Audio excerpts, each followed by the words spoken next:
موجود مع بويول في الوسط في الدائره يعني. نعم. لهذا ما خلوش المساحات الكبيره لبرشلونه، ما خلوهمش يركزوا خاصه قرب الدفاع تاعهم، والدفاع لعب دور كبير اليوم.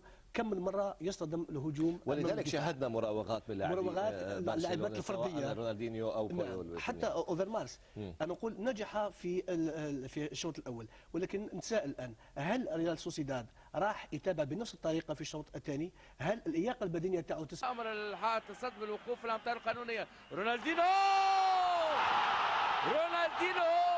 يتمكن من افتتاح النتيجه لفائده برشلونه.